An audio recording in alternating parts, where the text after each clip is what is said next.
bendecimos, Padre Santo, en esta mañana, Señor. Te damos a ti la gloria, Padre Santo, y te damos todo lo que vamos a hacer, Señor, es para ti, Señor. Te damos las gracias, Padre. Te damos la honra, el honor. Vamos a ir a leer ahora en el Salmo 105, en la traducción viviente.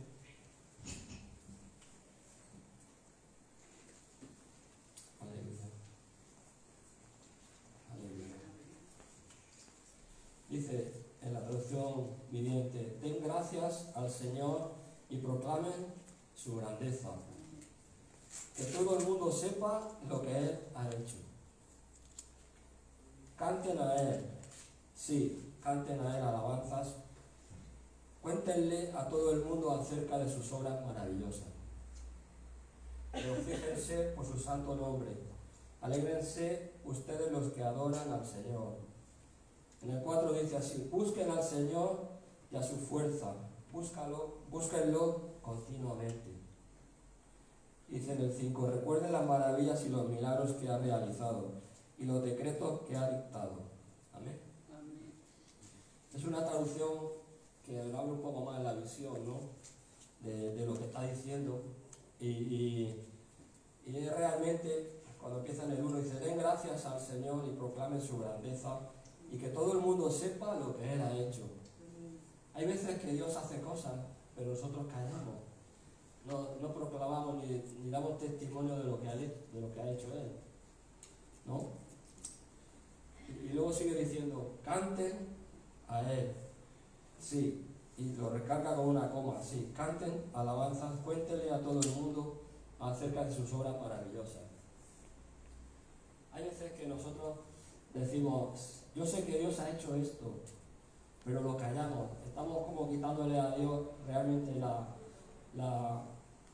gloria, porque el que ha hecho el milagro y ha arreglado ese problema ha sido Él. No hemos sido nunca nosotros, sino Él solo. Amén. Y va diciendo en el 3: regocíjense por su santo nombre, alégrense ustedes los que adoran al Señor. Vamos a alegrarnos en esta mañana y vamos a cantarle con todo el corazón, con todo nuestro espíritu y sobre todo con la mente puesta en darle a Él toda la gloria. Amén. Vamos a orar. Señor, te damos las gracias, Padre, porque sabemos, Dios mío, que todo lo que vamos a hacer y lo que hacemos es para darte a ti la gloria, como dice en el Salmo. Te damos las gracias, Señor, y proclamamos tu grandeza, y que todo el mundo sepa lo que Él ha hecho. Amén. Canten a Él, sí, y cántenle alabanza. Puede ser una oración, lo mismo que el Salmo, Dios mío, porque es una oración de David, Padre, que te estaba haciendo a ti. Y esta mañana nosotros también la hacemos delante de ti, para que tú seas glorificado, Padre. En el nombre de Jesús. Amén.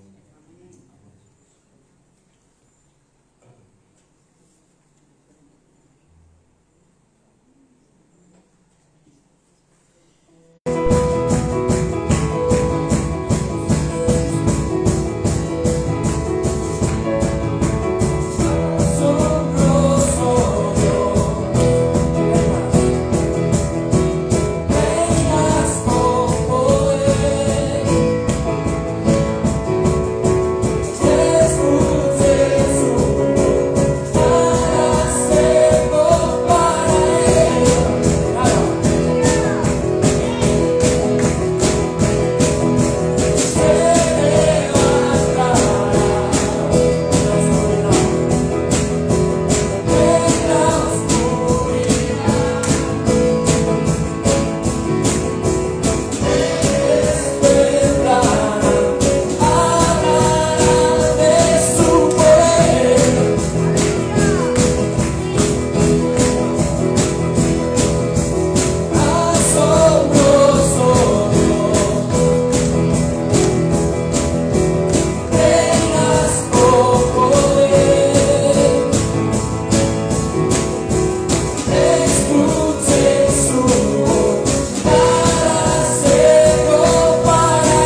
tus obras, Señor, que tú eres poderoso. Podemos ver tus manos, Señor. Dame todo, Señor.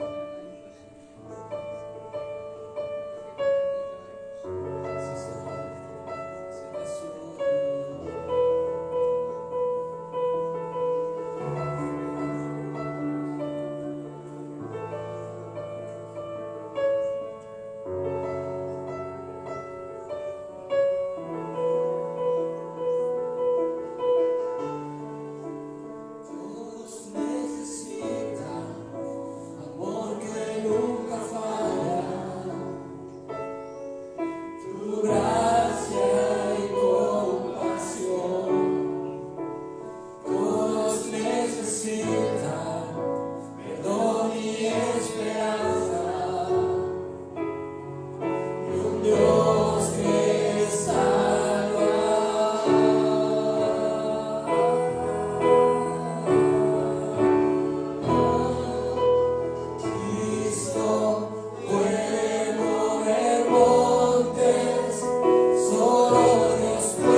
muy grande, aférrate a la palabra, aférrate a lo que Dios te dice.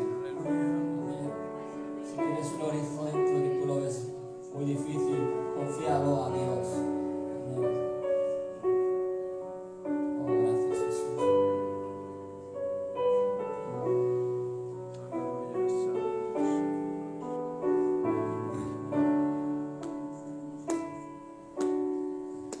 Soberano,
Vamos a leer la palabra en Salmo 135.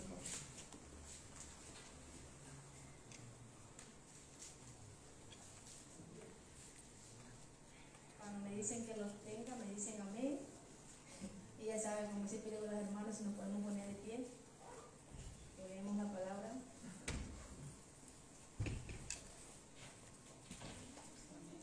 Amén. Padre Santo. Sí, hermana, Salmo 135. La grandeza del Señor de la unidad de los cielos. Amén. Padre Santo, Señor, te damos gracias, Señor, una vez más, Señor, porque tú nos tienes aquí reunidos como el cuerpo de Cristo que somos, Señor, para venirte a presentarnos, Señor, como ofrenda y presentarte la ofrenda, Señor, como todo domingo en nuestro culto que presentamos, Señor, porque todo lo que hacemos, Señor, es para agradarte a ti, Padre. Queremos ser gratos a tus ojos, Padre, todo lo que hacemos, Señor. Y así mismo, Señor, agradecemos por lo que tú haces en nuestra vida y en la vida de aquellos que nosotros queremos, Señor. En el nombre de Jesús, amén. Dice, alabad en el nombre de Jehová, alábale, siervo de Jehová, a los que están en casa de Jehová, a los atrios de la casa de nuestro Dios.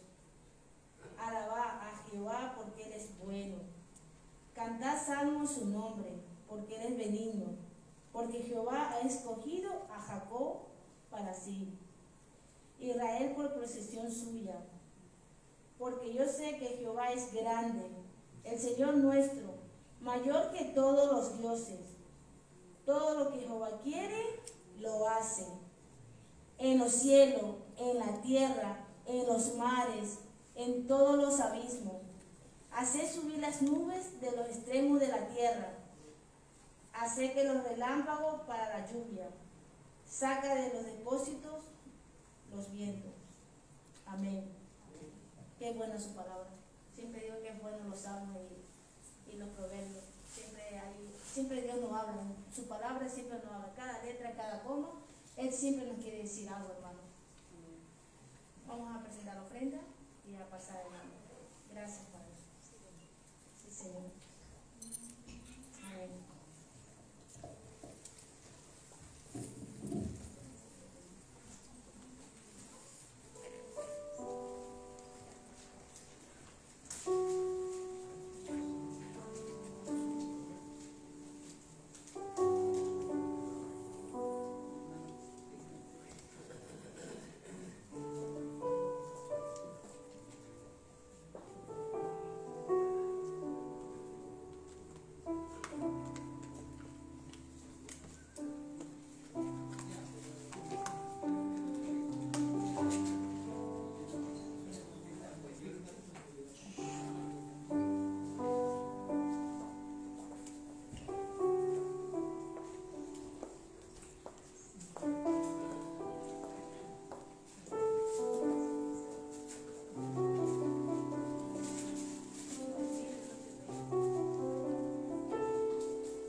Gracias, Padre.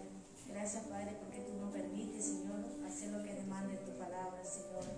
Hacerlo cada día, Señor, en nuestra vida, en nuestros hogares, donde quiera que nosotros vayamos, Padre mío, Señor. A ti te pongo, Señor, todas las necesidades que hay, Padre mío, Señor, que tú lo sabes los corazones que hay en nuestros hermanos, Padre mío, Señor. Ayúdanos cada día a seguir en tu camino, Padre. Ahora nos disponemos, Señor, a escuchar de tu palabra, Padre. Y como siempre lo decimos, Señor, y te rogamos, Padre, que cada palabra, Señor, que cada coma, Señor, que aquí está en tu Santa Biblia, Padre, la penetre en nuestros corazones, Padre, para ponerla en obra, Padre Santo, Señor. Gracias por mis hermanos que no han podido estar aquí, Padre, por los que están en sus casas, en sus hogares, Señor, donde quiera que ellos estén, Padre. Desde aquí, Señor, estamos con ellos, Señor, porque somos el cuerpo, Padre.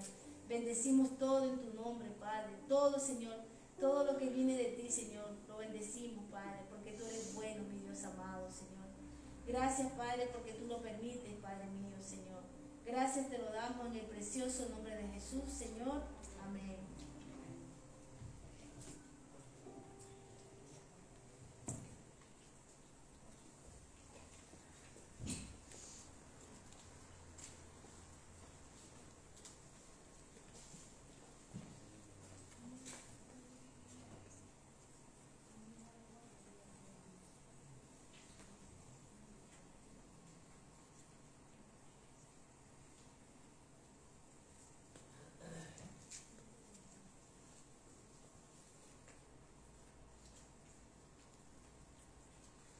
Gloria a Dios.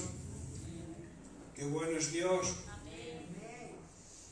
Bien, Dios les bendiga a todos. Es un gozo estar de nuevo juntos, ¿verdad? Es un placer recibir la bendición del Señor cuando los hermanos estamos juntos y estamos en armonía, que es lo importante. Lo importante, como dice el Salmo 133, estar los hermanos juntos. Juntos no significa revueltos. Significa juntos, que en un mismo sentir. Armonía significa eso, que cada uno toque el instrumento que sepa y así salga una melodía que agrade a nuestro Señor, ¿verdad? Bien, pues bienvenidos todos. Vamos a orar y vamos a a presentar la meditación de esta mañana, que es nueva, es una meditación nueva, y quiero orar. Padre, te damos gracias, Señor. Te bendecimos y te glorificamos a ti en esta mañana, Señor. Te damos gracias porque tú eres bueno, porque tu bondad sobrepasa todo límite, Padre. Queremos agradecerte por poder estar aquí los hermanos juntos de nuevo, Padre. Queremos que ahora tú bendigas tu palabra, Señor. Tu palabra siempre es bendita, pero que pueda caer en buena tierra, que pueda producir el fruto para la cual tú la envías, con el propósito que tú la envías, que dé fruto en nuestra vida, en nuestro corazón. Queremos darte las gracias por tu palabra y ofrecerte este día maravilloso, este día que tú nos regalas, este día que es tu día, porque es el día en que tú, Señor, resucitaste de los muertos, Señor, y nos regalaste la salvación. Queremos ser agradecidos contigo, darte las gracias y honrarte y bendecirte. Úsame, Padre, como un vaso frágil, Señor, que seas tú quien hable, que tu Espíritu Santo en esta mañana sea quien hable en esta reunión. No quiero ser yo me aparto y te dejo a ti la preeminencia para que tú hables a tu pueblo. Queremos darte las gracias, bendecirte y glorificarte a ti.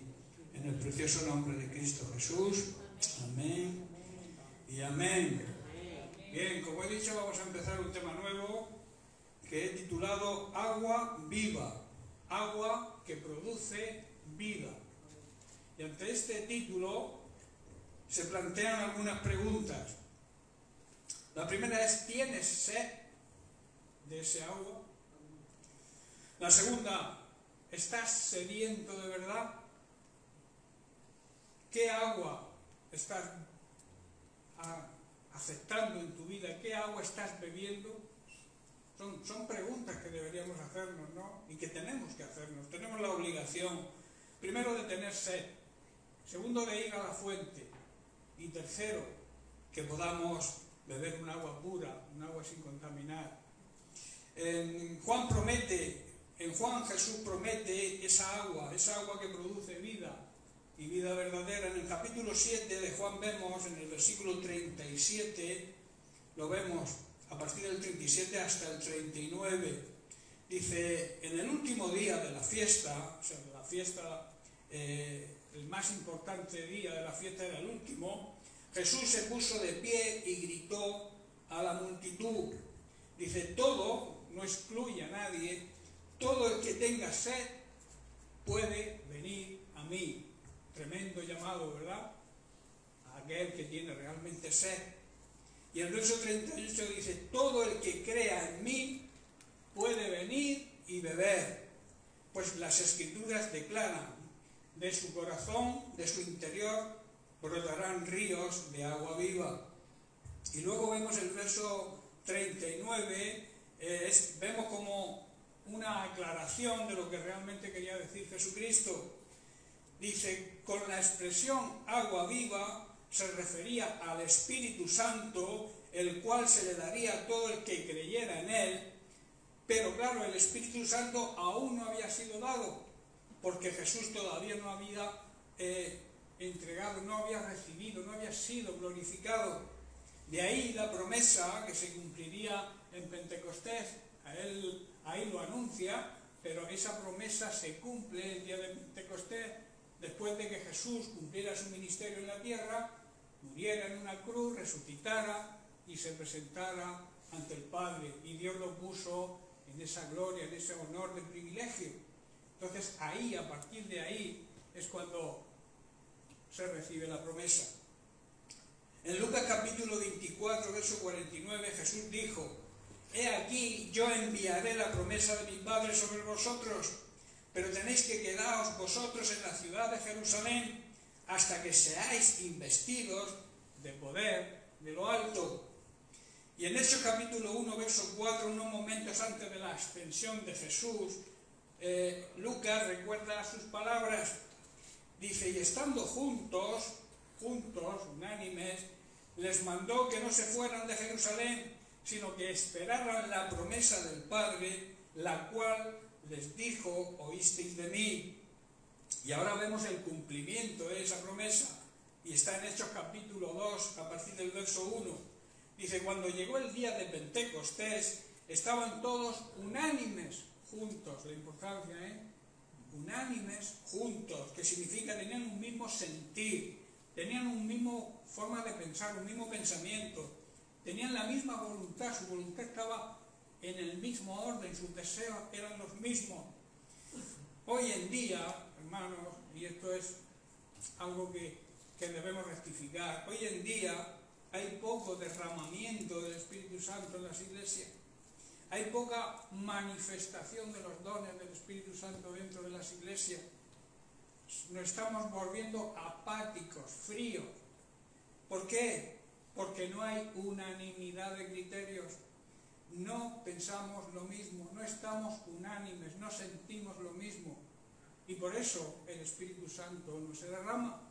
Por eso las manifestaciones del Espíritu Santo están, porque existen, se manifestaron en tiempos de la iglesia primitiva, han sido manifestándose a lo largo de la historia, pero hoy en día estamos, digamos, en una época en la cual la iglesia, como suele decirse, pasa de todo. Sí, existe el Espíritu Santo, existen los dones, pero ¿dónde está la manifestación del poder de Dios? ¿Dónde está la manifestación de esos dones? Dones de sanidad, don de lenguas, profecía. Quiero tener sed, que es el tema que vamos a tratar hoy. Sed. El que tenga sed, venga a mí, dice Jesús.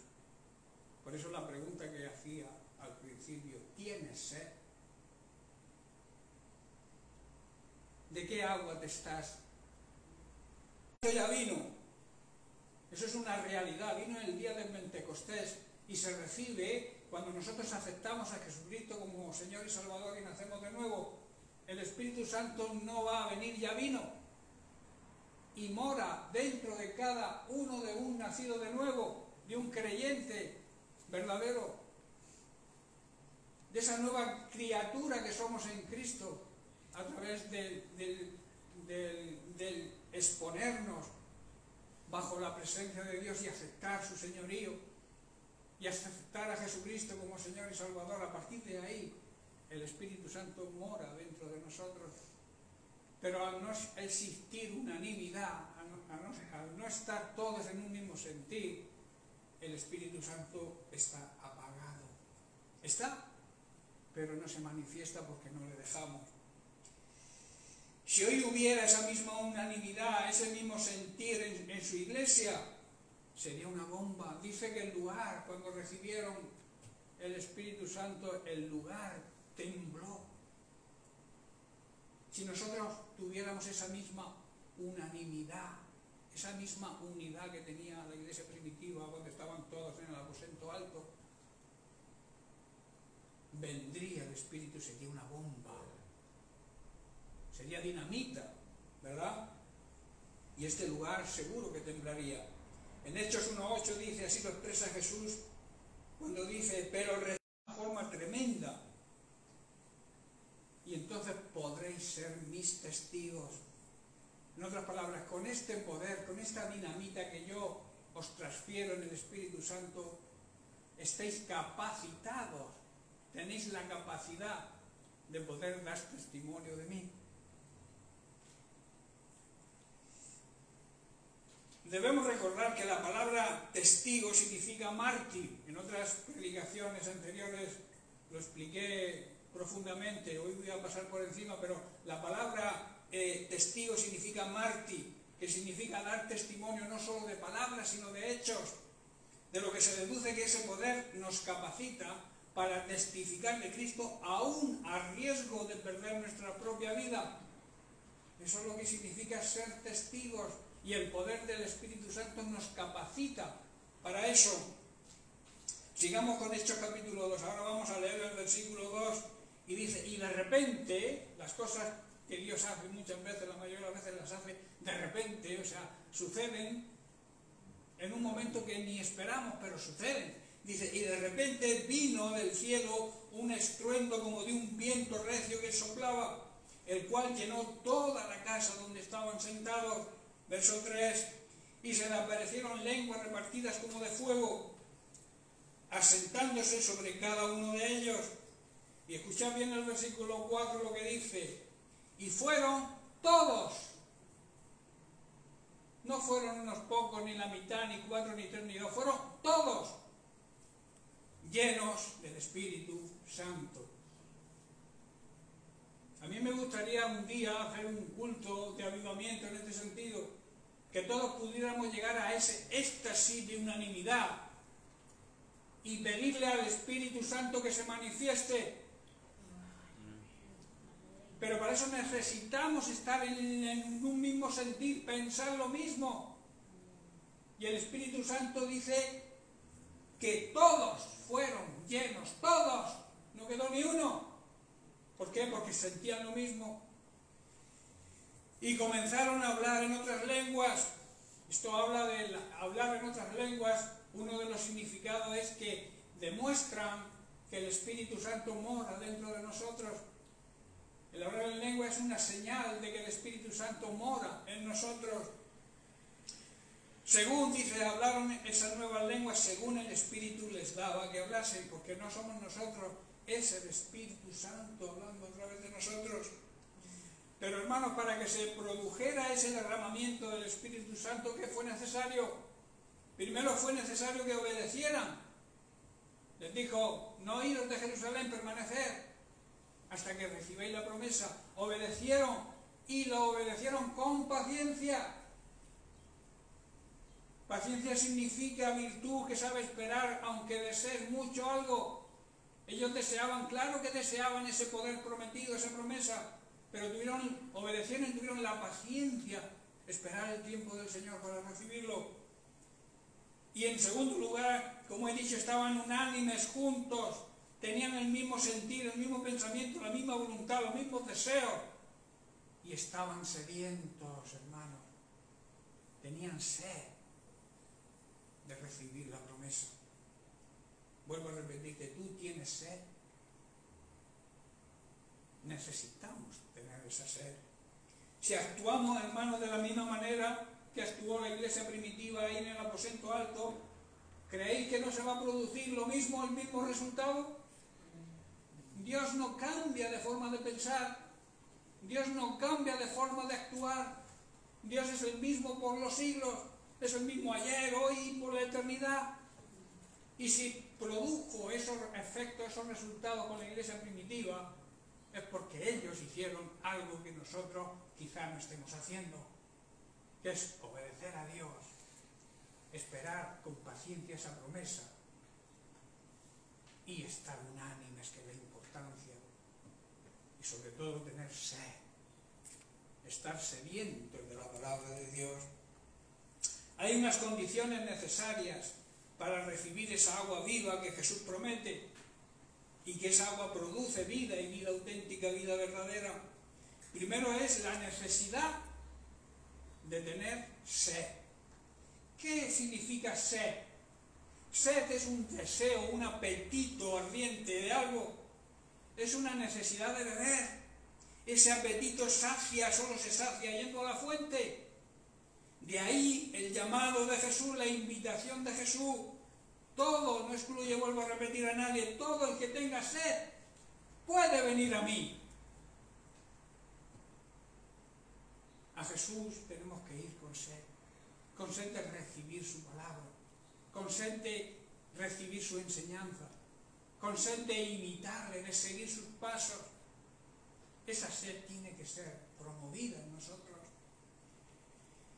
El sediento, hermano, siempre busca saciar su sed.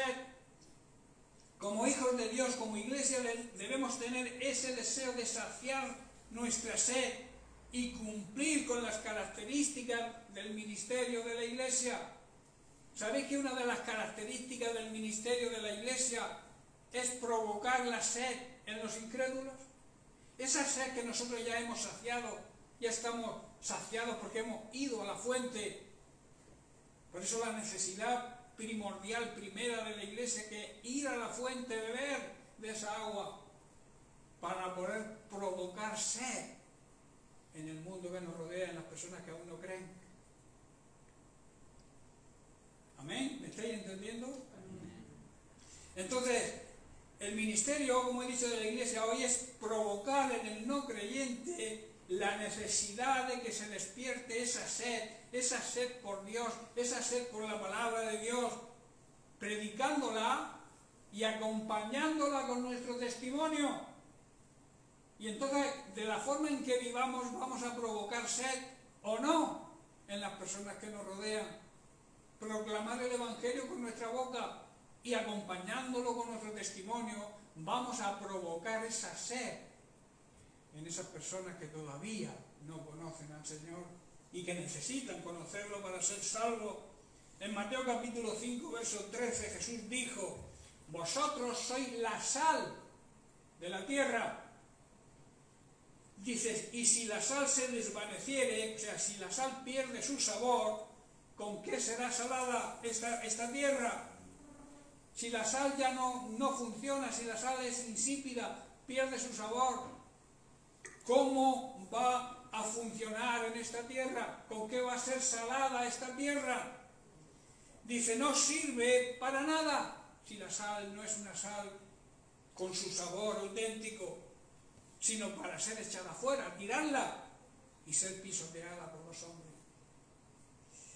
Hermanos, la sal tiene unas propiedades específicas. Principales propiedades que tiene es que la sal produce sed. Cuando tú tomas sal, esa sal te va a producir seguramente sed. Cuando tú tomas sal antes de acostarte, a medianoche te tienes que levantar a beber agua, porque esa sal produce sed. También otra de las propiedades de la sal es conservar y también evita la descomposición, la corrupción. Nosotros, la Iglesia verdadera de Jesucristo, debemos tener como sal de la tierra que somos esas mismas propiedades. Con nuestra predicación y conducta debemos propiciar en el incrédulo sed por Cristo y su palabra. Mateo 5:16, Jesús dijo: así alumbre vuestra luz delante de los hombres, delante del ser humano, hombre y mujer que nos rodee. La gente que nos rodea incluye a esos palabras hombres en la Biblia. Dice, para que vean vuestras buenas obras y así puedan glorificar a vuestro Padre que está en los cielos. Está diciendo que tenemos que dejar que nuestras buenas acciones, nuestra manera de vivir correcta, brille, que reluzcan ante la vista de todos. Hay personas que se esconden de los demás porque su vida cristiana no es lo que ellos dicen o lo que ellos creen que es, y como tienen miedo a ser confrontados con las personas que les rodean, no relucen, están apagados. También dijo Jesús que nosotros éramos la luz del mundo y que la luz no se puede esconder. Esas buenas obras tienen que relucir a la vista de todos para que todos puedan alabar a Dios y puedan recibir la salvación. Otra de las características, también como iglesia, debemos conservar la esencia de la palabra de Dios, que fue la doctrina que les predicó Jesucristo a los apóstoles y que ha sido transmitida a través de los siglos, de generación en generación, y no permitir que esa palabra sea adulterada, pierda su esencia, deje de ser pura. No debemos permitir como iglesia, como la cualidad que tenemos de conservar, no podemos permitir que nadie adultere la palabra de Dios. ¿Estáis entendiendo la similitud de la sal con nosotros? No podemos permitir que nadie nos tuerza la palabra, pero para eso tenemos que estar instruidos en la palabra de Dios.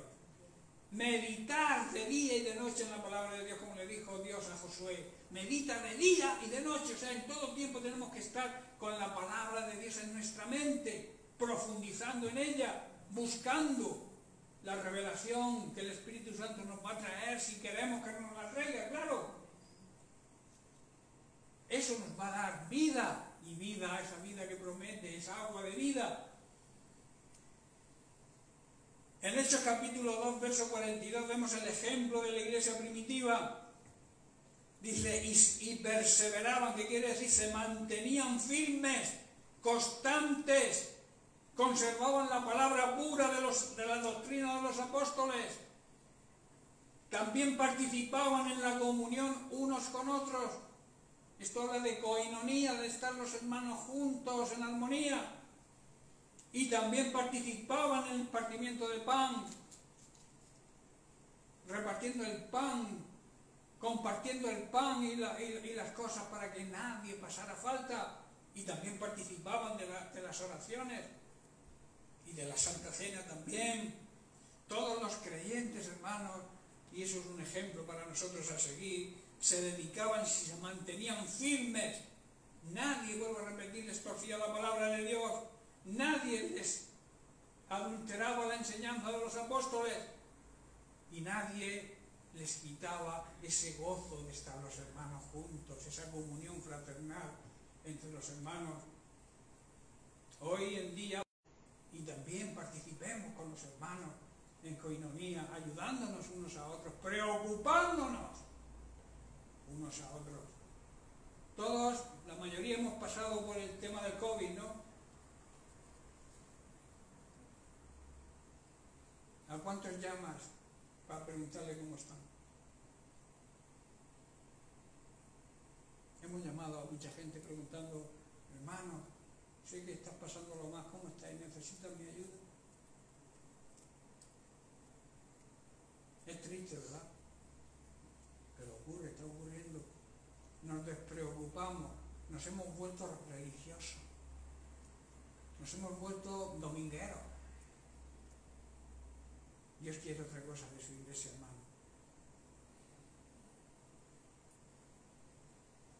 Hay mucha necesidad en la iglesia y fuera de la iglesia. Y nosotros tenemos un privilegio.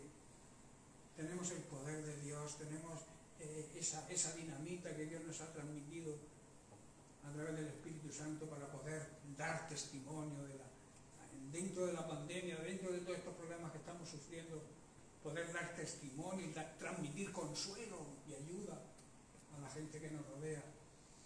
Pero si no lo hacemos con nuestra propia familia, difícilmente podremos hacerlo con la gente que no conocemos de una manera tan íntima como la familia de Cristo, ¿verdad?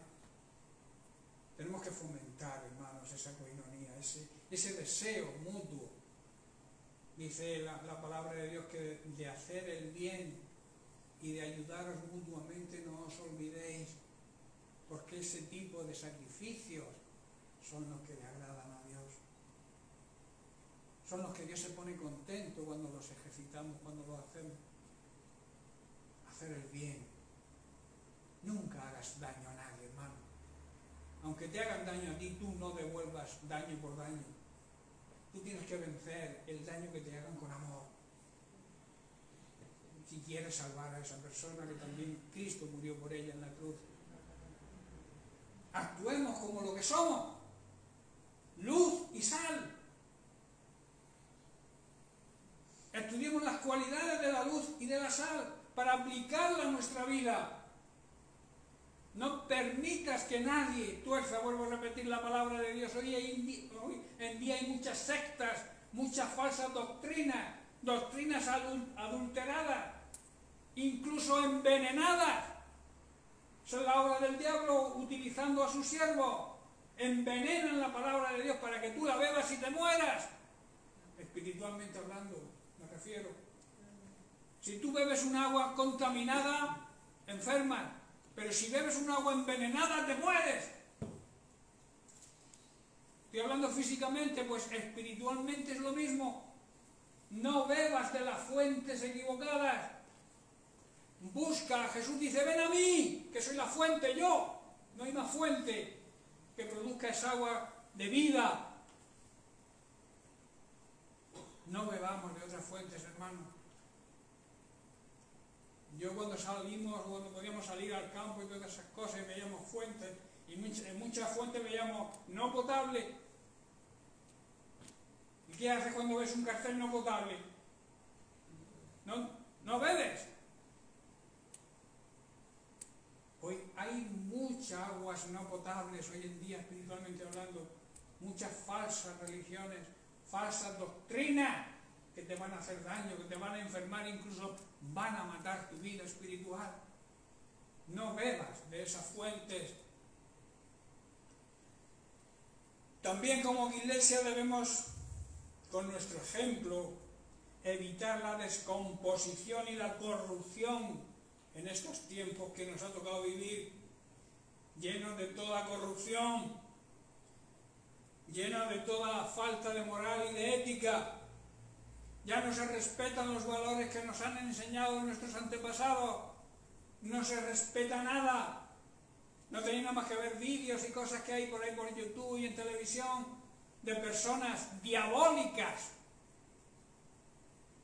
instruyendo a nuestros hijos desde pequeños, quitándoles su identidad, dañando su inocencia.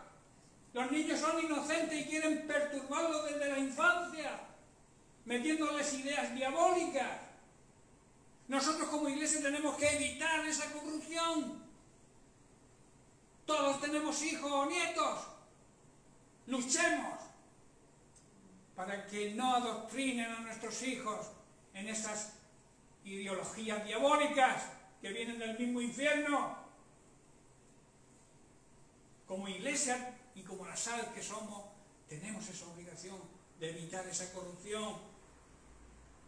Están quitando el derecho a la vida, ya se ha aprobado el aborto y la eutanasia. Luego defienden al niño. Estos mismos ideologistas que a lo que llaman progresismo aprueban el aborto y luego quieren defender al niño. Si no estás defendiéndolo en el vientre de su madre, ¿qué estás diciendo de defenderlo después? Lo que quieres es adoctrinarlo en tu idea. Que hagan lo que tú piensas. Porque si tú defiendes al niño, defiendes al niño dentro del seno de su madre. No digas que defiendes al niño dándole clases de ideología, de sexología. Le llaman, vuelvo a repetir, progresismo. Yo lo llamo volver atrás, volver al tiempo de Sodoma y Gomorra. Eso no es progresismo, hermano. Eso es depravación. Eso es corrupción de menores. No quieren ni que sean niños ni niñas. Quieren que cada uno adopte lo que él quiera y decirle, si tú has nacido niña, puedes cambiarte a niño o a la inversa. Pero ¿dónde estamos? ¿Hasta dónde vamos a llegar? Deja al niño que se desarrolle en su infancia, en su inocencia. Deja a los padres que lo eduquen en sus conceptos o en su forma de pensar, que está apoyado por la Constitución. Los padres tenemos derecho a educar a nuestros hijos constitucionalmente de acuerdo a nuestras creencias. Nos quieren quitar ese derecho también. Yo no me meto en lo que hagan lo que quieran ellos, pero que no me obliguen a mí por ley. Que no se metan en las escuelas diciendo que están protegiendo a los niños de sus padres, que sus padres son unos retrógrados, que no saben educarlos, y por eso tiene que educarlos el gobierno. Hermanos, ¿hasta dónde vamos a llegar? ¿Quién alimenta a los niños? ¿El gobierno o nosotros con nuestro trabajo? ¿Quién los cuida? ¿Quién los protege? ¿Quién nos educa según nuestros principios? Nosotros. Dejadnos esa libertad. La iglesia tiene que levantarse, hermano. Y tiene que hacerle frente a todo eso y presentarse en los colegios y decir, a mi hijo no le dais esta clase porque no quiero, porque tengo un derecho constitucional. Y nadie me lo quita. Cualidad de la sal, conservar, evitar la corrupción que hay ¿Sabéis lo que ocurre? Que el problema es que muchas personas aceptan todo esto y lo ven normal. Los papás los primeros lo ven normal. Bueno, esto es el avance. ¿Pero qué avance? Si estamos peor que los animales luego. Los animales lo hacen por instinto, pero nosotros tenemos el alma, el soplo de Dios, el espíritu, que nos diferencia de los animales, y sabemos lo que está bien y lo que está mal. ¿Por qué me han de decir a mí que haga lo que yo quiera, que lo importante es que yo sea feliz? Aunque pisotee los derechos de otro. Vuelvo a repetir, el problema es que muchas personas aceptan esto. Y lamentablemente dentro de las iglesias cristianas también hay padres y personas que dicen, vale, pues esto será bueno. Y es porque no quieren preocuparse, no quieren levantarse contra toda esta falacia, toda esta mentira del diablo. No quieren hacer nada, se encuentran cómodos, están en su zona de confort y no quieren salir de ahí, que otros lo hagan. Génesis 18:20. Así que el Señor le dijo a Abraham, he oído un gran clamor desde Sodoma y Gomorra, porque su pecado es muy grave. ¿Cuál era el pecado de Sodoma y Gomorra? El pecado de Sodoma y Gomorra consistía en quebrantar, en violar todos los preceptos y la ley de Dios, especialmente en cuanto a la depravación sexual. De ahí viene la palabra sodomista, ¿no? Y ahí viene todo eso. Ese era el pecado de Sodoma, la depravación que existía. No había conciencia de pecado. No eran conscientes de las consecuencias que trae el pecado, que es la destrucción. ¿Qué pasó con Sodoma y Gomorra? Fueron destruidas. Y ahora mismo estamos en un calco de lo que estaba ocurriendo allí en esas ciudades. En cambio, a los que defendemos la vida, los que defendemos el derecho a la vida, estamos en contra de todas estas ideologías que están destruyendo a nuestros jóvenes y quitándoles la identidad. Nos llaman generadores de odio. Las cosas al revés. Yo no me meto en lo que ellos hagan, vuelvo a repetir, que hagan lo que quieran, pero que me dejen a mí educar a mis hijos. Si yo soy cristiano, sigo a Cristo, yo quiero que mis hijos lo sigan. No sigan las doctrinas que les quieran meter los ateos, aquellos que no creen en Dios. No tengo por qué aceptarlo.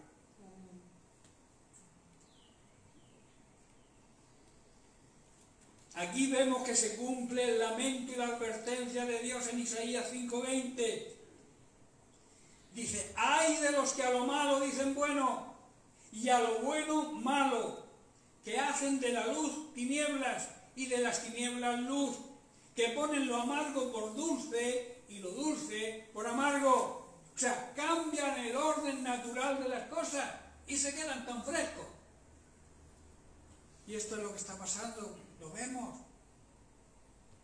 Tú haces algo bueno y como eres cristiano, sigues a Cristo, eres generador de odio, eres malo. Y aquellos que pisotean los derechos de los demás, esos son los buenos. La sociedad no se da cuenta que va de cabeza a la destrucción. No se dan cuenta. También hay un lamento y la advertencia de Dios para los que justifican al impío mediante cohecho y al justo le quitan su derecho. Verso 23 del mismo Isaías 5. Dicho de otra forma, Dios está diciendo qué aflicción, qué sufrimiento van a tener los que dicen que lo bueno es malo y que lo malo es bueno. Que la oscuridad es luz y la luz es oscuridad. Que lo amargo es dulce y lo dulce es amargo. Y también aquellos que aceptan sobornos para dejar en libertad a los perversos y castigan a los inocentes. La palabra de Dios es bien clara. Y esto está pasando hoy en día. Este lamento de Dios hacia la sociedad de entonces es el mismo que tiene hoy. Por eso esta palabra es vigente para hoy más que nunca. Esta palabra es vigente para hoy. Hermanos, o esta sociedad cambia y se vuelve a Dios, o sufrirá grandes y terribles consecuencias. Quizá no lo vean, porque no creen, claro. Pero el hecho de no creer no significa que Dios es todopoderoso y está ahí, existe. Aunque no lo crean. Va a sufrir grandes consecuencias. Y no porque Dios quiera que sufran esas consecuencias. Dios sigue amándoles. Dios sigue amando al ser humano, por muy malo que sea, por muy impío, como la Biblia lo llama. Impío significa más que malo, malísimo. Dios sigue amándoles. Dios sigue dando oportunidades de que se arrepientan, de cambien de forma de pensar y de vivir. No te va a obligar, porque Dios no obliga a nadie. Dios no te va a obligar a que tú hagas lo que Él dice que debes hacer por tu bien. Te deja libre albedrío para que tú elijas. Pero claro, de tu elección depende esas graves consecuencias que vas a sufrir si no eres sabio y sigue los consejos de Dios. Si esta sociedad se pierde, hermanos, no es por culpa de Dios, sino por su propia decisión, su libre albedrío. La ley de la siembra, hermanos, lo que se siembra, se recoge. Todo aquel que siembra lo malo, recibirá maldad. Por eso nosotros, como iglesia, debemos sembrar el bien. Aunque nos llamen lo que nos llamen, nosotros debemos seguir amando a la humanidad, a ese ser humano que vive de espaldas a Dios, y tenemos que ser esa sal que produzca sed en estas personas. Qué importante que aprendamos esto. Bien, hemos visto la primera condición necesaria para recibir esa agua viva, que es tener sed. La siguiente es necesidad de ir a Jesús. Si tú tienes sed, pero no vas a la fuente, no eres saciado, ¿verdad? Para saciar nuestra sed es necesario ir a la fuente, y nuestra fuente como creyentes de agua verdadera se llama Jesucristo. No hay otro agua que te dé esa vida eterna que transfiere esa agua poderosa. Sabéis que el agua en la Biblia simboliza la palabra de Dios, ¿no? Decir agua es decir palabra de Dios. La palabra de Dios te produce vida, y vida de verdad. En Juan capítulo 4, versículos 13 al 14, Jesús le responde a una mujer samaritana. Respondió Jesús y le dijo: cualquiera que bebiere de esa agua, del agua que estaba sacando ella del pozo, volverá a tener sed. Mas el que bebiere del agua que yo le daré, no tendrá sed jamás, sino que el agua que yo le daré será en él una fuente de agua que salte para vida eterna. Tremenda promesa del Señor, ¿verdad? Ir a la fuente, hermano, implica movimiento, implica hacer algo. Nos toca hacer algo a nosotros. Si realmente tienes sed, debes ir a la fuente. Jesucristo te hace la invitación, pero aceptarla o no es cosa tuya. El diablo sí va a perturbar tu voluntad, va a querer quitarte la voluntad, pero Dios no es así. Dios, se puede decir que es un Dios constitucional, que respeta la Constitución. Bueno, decirlo de alguna manera, Dios no te va a quitar tu voluntad. Tu poder de decisión es tuyo. El que está sediento se mueve en busca de agua que calme su sed. En el Salmo 42, escrito por los hijos de Coré, el salmista hace un símil Y dice el verso 1, dice, como el ciervo brama por las corrientes de las aguas, dice, así clama por ti, oh Dios, el alma mía. Había un deseo en el salmista de recibir esa agua pura, esa agua sin contaminar, de recibir la palabra de Dios. Y el verso 2 dice, mi alma tiene sed de Dios. Hermano, ¿tienes sed realmente de Dios? Si es así, ve a la fuente. Dice, y luego hace una pregunta, ¿cuándo vendré y me presentaré delante de Dios? El salmista está diciendo, ¿cuándo me levantaré e iré a la fuente de agua que produce vida? Debemos recordar, como he dicho, que el alma es la Biblia, es la palabra de Dios, es simbología de la palabra de Dios. Por eso debemos tener sed de la palabra de Dios, sed de Jesucristo, que es la fuente de vida, que produce esa vida verdadera. Leemos en Hebreos, capítulo 4, verso 12, dice, porque la palabra de Dios, el agua de Dios, el agua que viene de la fuente que es Jesucristo, es viva y eficaz. O sea, tiene vida propia y produce efecto, cambia las vidas de las personas. Tenemos que creer eso, hermano. Tenemos que creer que la palabra de Dios tiene vida propia. Es Jesucristo hecho hombre, el Dios, el Hijo, la segunda persona de la Trinidad, hecha carne. Y la palabra es el verbo hecho carne. Es Jesucristo. Por eso debemos entender y comprender las características de la palabra de Dios, que tiene vida y es eficaz, produce efectos. También, hermano, hemos tratado de una forma individual, pero también eso es un llamado a la iglesia. En Mateo capítulo 11, verso 28, Jesús nos invita y nos ordena, porque está en imperativo, venid a mí todos los que estéis trabajados y cargados, y yo os haré descansar, os daré descanso. Venid a mí si estáis cargados, si estáis cansados, quizá estáis agobiados de una religión, porque el agobio más grande que pueda existir es la religión, el plan del hombre para la salvación. La religión es un agobio, es las hojas de higuera que se puso Adán y Eva para cubrirse cuando pecaron. Y tú acércate a una higuera en verano y roza las hojas y te produce un picazón de miedo. Eso es lo que hace la religión, daño. Por eso dice, si estéis cansados, agobiados quizá por la religión, yo calmaré vuestra sed, o sea, os daré descanso. Hermanos, si tú tienes sed y no es saciada, no tienes paz. La paz te llega cuando sacias tu sed. Por eso es necesario que vayamos a la fuente, seamos saciados y recibamos la paz del Señor. Estoy terminando.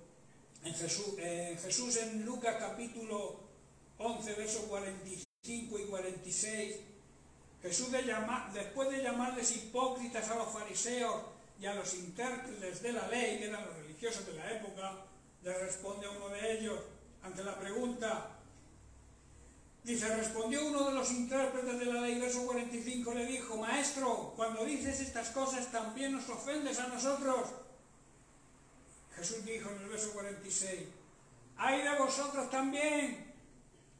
¡Qué mal os va a ir, intérpretes de la ley! Porque cargáis a los hombres, o sea, las personas, el ser humano, con cargas que no pueden llevar. Esto habla claramente de religión. Ellos imponían cargas a los demás, como la religión hoy en día también impone cargas dictadas por un hombre. Y le dice, ¡ay de vosotros! Hacéis llevar esas cargas a los demás, pero vosotros ni con un dedo las tocáis. Falso, ¿verdad? Estaban llevando a la práctica el dicho que dice, haz lo que yo diga, pero no hagas lo que yo hago. Eso es religión.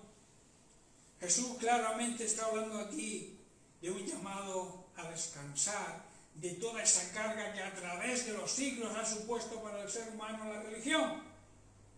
Deja de ser religioso, descansa en mí, no sigas las tradiciones y las doctrinas erróneas de los hombres.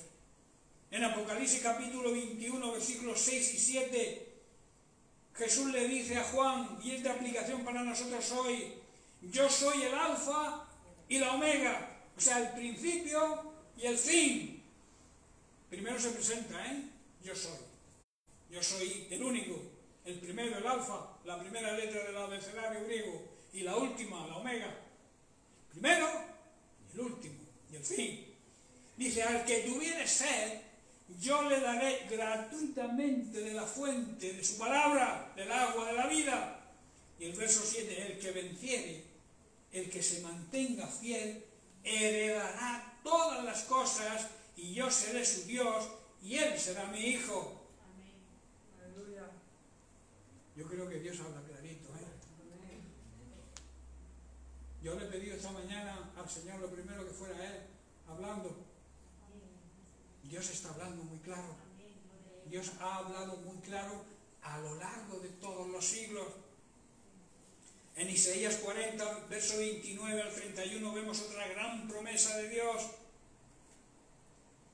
Él da esfuerzo al cansado, descansa, y los hombres jóvenes acaban exhaustos.